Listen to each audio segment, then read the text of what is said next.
Fala galera, professor André aqui.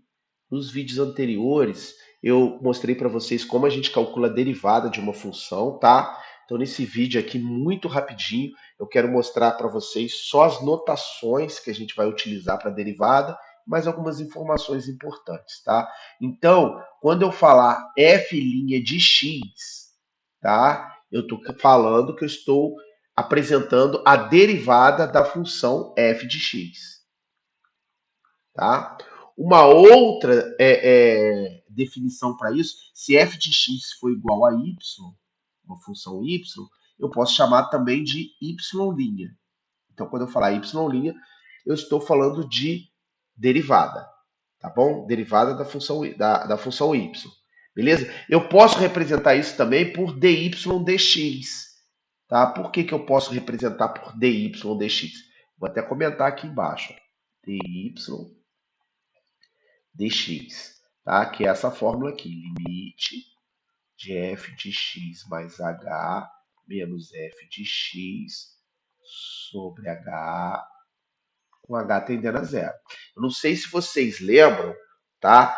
Que quando a gente está calculando derivada, a gente também até usava essa fórmula aqui, ó. Limite de f de x menos f de a sobre f de a, né, André? F de A sobre x menos A com x tendendo a A, tá? O que na verdade, a gente está fazendo aqui em cima?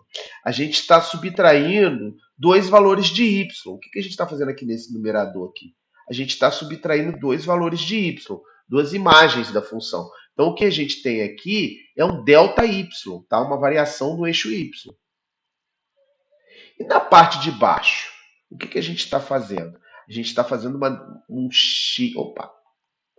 A gente está fazendo um x menos um valor do a, que também é uma variação do eixo y, do eixo x. A gente chama isso de delta x. Nos vídeos anteriores, eu até mostrei para vocês que isso tem a ver com um cateto oposto dividido por um cateto adjacente de um triângulo lá, um determinado triângulo, que aparece quando a gente está fazendo essas resoluções, tá? Essa reta tangente. Dá uma olhada lá nos vídeos anteriores para vocês entenderem, tá? Principalmente o vídeo número 1 e o número 2. Então, na verdade, a gente representa isso como dy dx, tá, gente?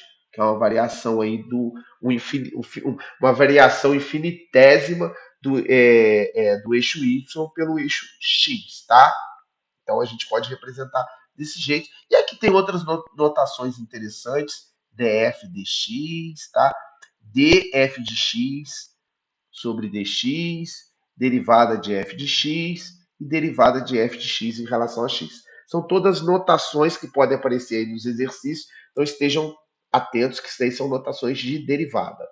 Uma informação importante, tá? Uma definição, uma função f é derivável ou diferenciável em a se f' de a existir, tá? É derivável ou diferenciável em um intervalo AB se for diferenciável em cada número nesse intervalo. Então a gente vai falar que uma função é derivável se existir a f' derivável em a, se existir a f' de a. Beleza, pessoal? Vai ser derivada em um intervalo se ela for diferenciável em todos os números daquele intervalo.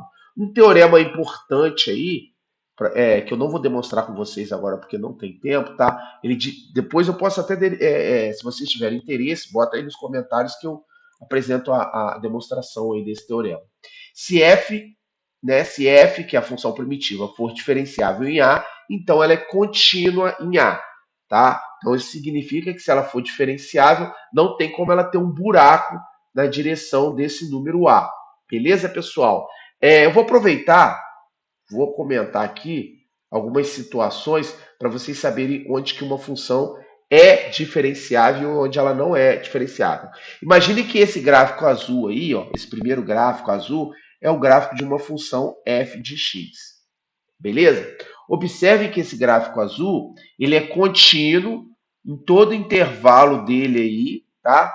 em todos os números reais ele é contínuo, ele é bem suave aqui, tá? Todos os pontos aqui, ó, ele tem derivada, ele tem uma equação de uma reta tangente, ele tem coeficiente angular da reta tangente em todos esses pontos. Porém, na direção desse ponto A aqui, ó, eu tenho um bico.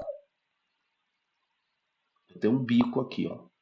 Toda vez que a função tiver um bico, onde for esse bico, a função não vai ter derivada, tá? Então, nessa função que eu estou desenhando, todos os pontinhos azuis aí, ó, nessa função f de x, todos os pontinhos azuis, é possível eu encontrar uma derivada ali, tá? Porém, nesse ponto A que está em vermelho, eu não tenho uma derivada porque a função é bicuda, tá? Nessa outra função f de x aqui, eu vou chamar de g de x. Nessa outra função g de x, eu tenho derivada em todos os pontos, porque ela é contínua, porque ela é suave, tá? Eu tenho derivada em todos os pontos. Porém, nesse ponto aqui, ó, nesse ponto que eu vou pintar de vermelho aqui, ó, A, na abscissa A minúsculo, eu não tenho derivada porque a função é descontínua. Observe que aqui a função está aqui embaixo e ela dá continuidade aqui em cima. Onde eu tenho descontinuidade, não existe derivada, não tem como eu colocar uma reta tangente, tá? Onde tem bico, não tem como eu colocar uma reta tangente, tá? E aonde tem descontinuidade, também não tem como eu colocar uma reta tangente. Beleza? Agora olha essa situação aqui. Vou chamar essa função aqui de h de x. Essa terceira situação aqui, em todos os pontos, a função é suave e contínua, tá? Então, teoricamente, a gente pode querer dizer que em todos os pontos essa função vai ter uma derivada, mas não tem derivada nesse ponto aqui, ó. Nesse ponto A. Vou chamar de ponto H, tá? Para ficar diferente. Esse ponto H aqui, ó, que eu estou pintando de verde, não vai ter derivada. Por quê? Porque até existe uma equação de reta tangente nesse ponto. Mas essa reta tangente, ela é vertical. Equação de reta tangente vertical é assim, ó, x igual a A. E não é naquele formato assim, ó, y igual a mx mais q. Só equações nesse formato que eu tenho coeficiente angular, que é esse m aqui. Mas equações verticais, tá? São equações nesse formato aqui, ó, x igual a, ela não tem coeficiente angular. Então, toda vez que eu tiver uma função onde a equação da reta tangente fica vertical, tá? Eu não vou ter uma derivada naquele ponto onde ela é vertical. Beleza, pessoal? Guardem essas informações aí que elas vão ser importantes quando vocês forem fazer os exercícios. Beleza? Um forte abraço aí para vocês.